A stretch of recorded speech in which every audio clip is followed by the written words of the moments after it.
मेरे परिवारजनों, विकसित भारत के संकल्प का एक प्रमुख आधार है पीएम जनमन, यानी पीएम जनजाति आदिवासी न्याय महाअभियान। सामाजिक न्याय जनरल बातें हुई, मोदी हिम्मत करके निकला है आदिवासी न्याय अभियान को लेकर के।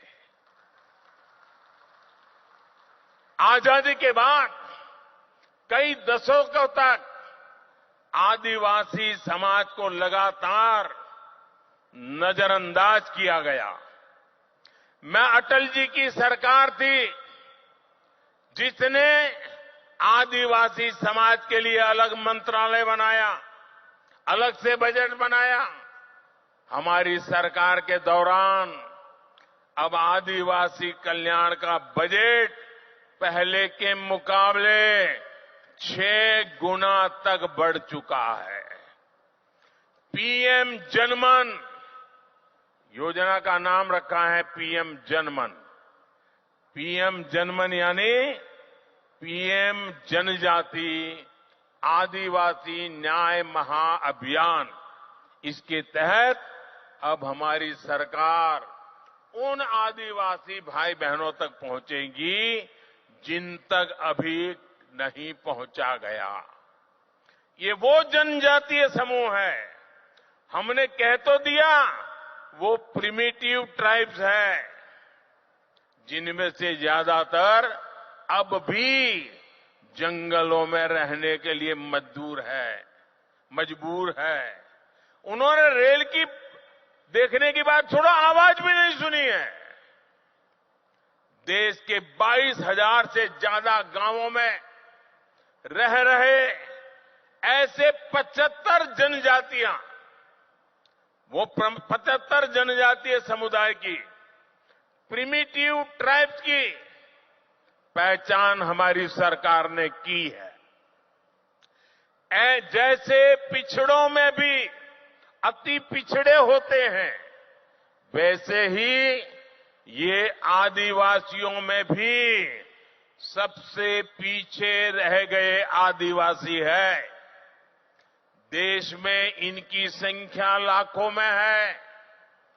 इन सबसे पिछड़े आदिवासियों को मूल सुविधाएं भी नहीं मिली हैं, आजादी के 75 साल के बाद भी नहीं मिली है। इस आदिवासी समाज के लोगों को कभी पक्का मकान नहीं मिला। इनकी कई पीढ़ियां में बच्चों ने स्कूल तक देखा नहीं है। इस समाज के लोगों के कौशल विकास पर ध्यान नहीं दिया गया। इसलिए अब इन जनजातियों तक भारत सरकार विशेष अभियान चलाकर पहुंचने वाली है।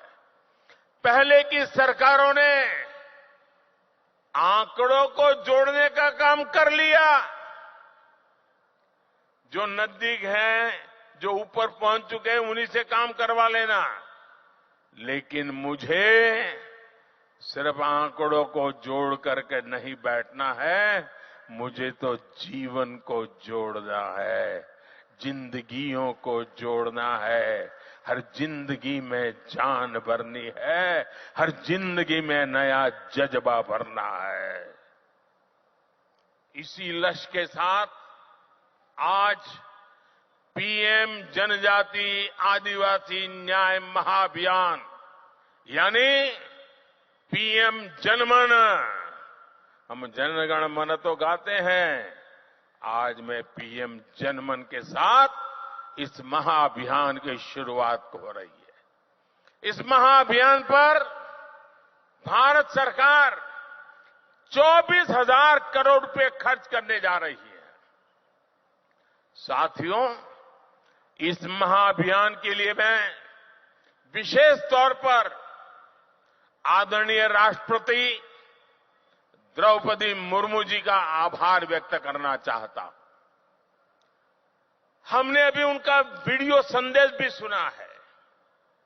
जब वो यहां झारखंड में राज्यपाल थी और उससे पहले जब ओडिशा में भी वो मंत्री के रूप में काम करती थी, सामाजिक कार्यकर्ता के रूप में काम करती थी, तो ऐसे आखिरी छोर पर रहने वाले आदिवासी समूहों को आगे लाने के लिए वो दिन रात प्रयास करती रहती थी। राष्ट्रपति बनने के बाद भी वो राष्ट्रपति भवन में ऐसे समूहों को सम्मान के साथ बुलाती रही, उनकी समस्याओं को समझ करके उसके उपाय की चर्चा करती रही।